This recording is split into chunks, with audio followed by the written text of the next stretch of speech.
Hello guys, welcome to back SP Baba hero channel में आप सबका स्वागत है।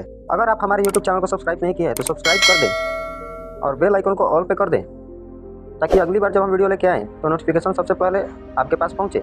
दोस्तों, अच्छे लोग हमेशा से दुखी क्यों रहते हैं और पापी पाखंडी मौज उड़ाते हैं? दोस्तों, इस बात में कोई संदेह नहीं है, परंतु इनके दो कारण हैं, तो हम आपको इसके बारे में विस्तार से बताने का प्रयास करेंगे। पहले बात करते हैं कि अच्छे लोग को भगवान दुख क्यों देते हैं। तो चलिए इस धार्मिक कहानी के द्वारा हम आपको समझाने का प्रयास करते हैं। दोस्तों, एक बार की बात है, किसी नगर में अपनी 3 बेटियों के साथ एक विधवा स्त्री रहती थी। जवानी में ही उसके पति गुजर गए और 3 बेटियों का पालन पोषण करने की जिम्मेदारी उस अबला नारी पर आ गई थी। अपनी बेटियों को लेकर वह विधवा कहाँ जाती? बेटियों को अकेले छोड़कर वह कोई काम भी नहीं कर पा रही थी। ऊपर से समाज की उल्टी सीधी बातें उसे सुननी पड़ती थी। बेबस लाचार उस महिला का कोई सहारा नहीं था।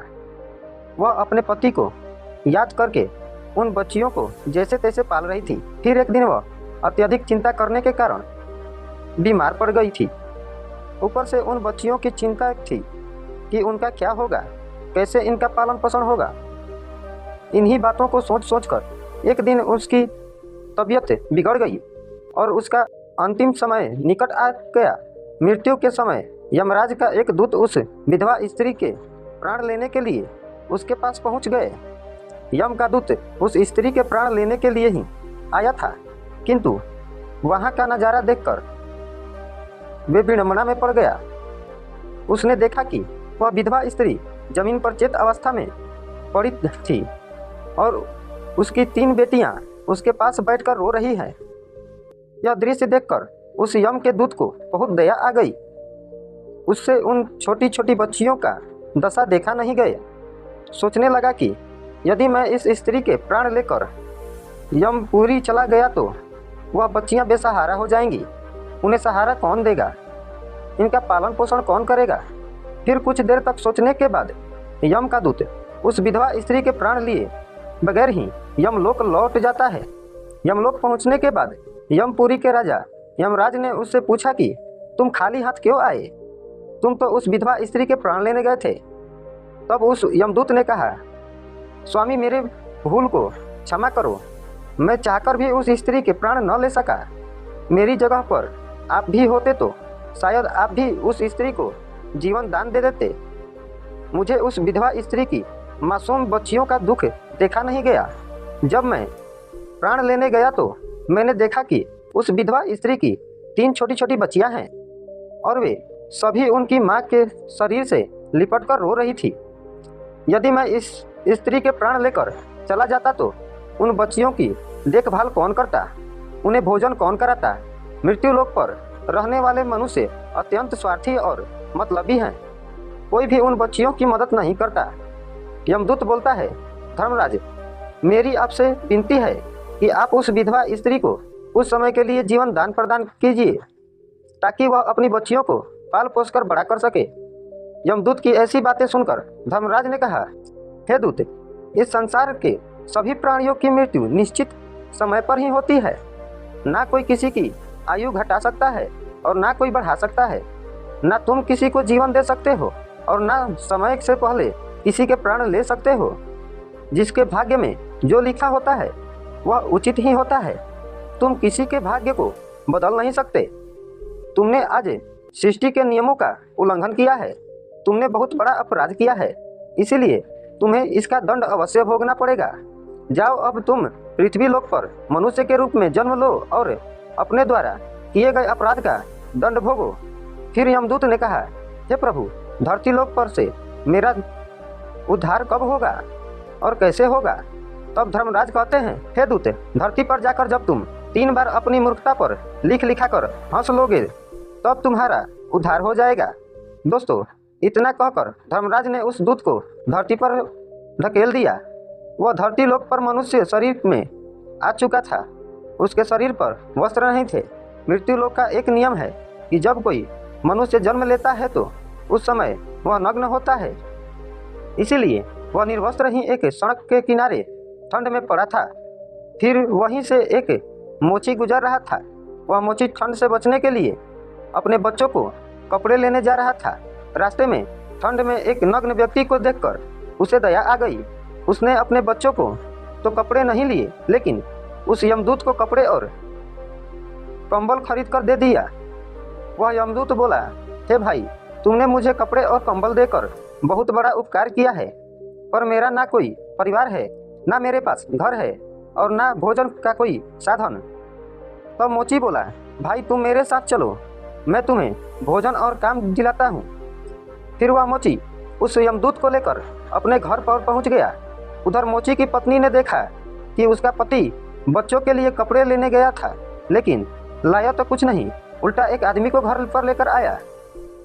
यह देखते ही उसकी पत्नी बहुत गुस्सा हो गई और उस मोची के साथ लड़ने झगड़ने लगी, उससे भला बुरा कहने लगी। यह देखकर वह यमदूत बहुत जोर जोर से हंस पड़ा। यमदूत को हंसता हुआ देखकर वह मोची बोली, भाई तुम हंस क्यों रहे हो, क्या देख लिया आपने? तब वह यमदूत बोला, भाई मेरे हंसी का रहस्य मैं आपको अभी नहीं बता सकता, समय आने पर मैं आपको बता दूंगा। फिर वह यमदूत उस मोची के घर पर रहने लगा और उसने मोची का सारा काम भी सीख लिया। यह यमदूत उस मोची के घर पर काम करने लगा, बहुत सुंदर जूते बनाने लगा। तब से मोची के जूते और चप्पल खूब बिकने लगे। मोची के जूतों की तारीफ पूरे राज्य में होने लगी। मोची भी इससे बहुत अधिक धनवान बन गया, यहाँ तक कि बड़े बड़े राजा महाराजा भी उस मोची के पास से जूते बनवा कर ले जाने लगे। जब से वह यमदूत उसके घर पर आया था, तब से मोची की किस्मत ही चमक गई थी। उसके घर में धन की कोई कमी नहीं रह गई थी। फिर अचानक एक दिन राजा का एक सैनिक चमड़ा लेकर मोची के पास आया और बोला, देखो मोची, मेरे महाराज इसी चमड़े से बने जूते पहनना चाहते हैं। यह चमड़ा बहुत कीमती है, तो इसे ठीक से एक जोड़ी जूते तैयार करके दो। यह चमड़ा बिल्कुल भी खराब नहीं होना चाहिए, ध्यान रहे, इस चमड़े से अच्छे जूते बनाओ। राजा का सैनिक मोची को वह चमड़ा देकर वहां से चला गया। इधर मोची ने भी यमदूत को समझा दिया कि देखो, यह महाराज के जूते हैं, इसमें कोई गलती मत करना, चमड़ा बहुत कीमती है, इसीलिए इसे खराब मत करना। राजा को जूते चाहिए, इसलिए तुम इसके जूते ही बनवा देना। गलती से यदि चप्पल बना दिया तो राजा बहुत गुस्सा हो जाएंगे और हमें कठोर सजा मिलेगा। मोची के इतना समझाने के बावजूद भी उस यमदूत ने जानबूझकर उस चमड़े की चप्पल बना दी। फिर जब उस मोची ने चप्पल देखी तो उसकी सांसें फूलने लगी।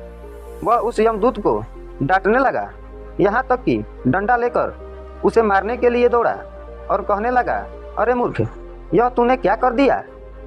तुझे बार बार समझाया था कि इसका जूता बनाना है, लेकिन तूने इसकी चप्पल बना दी।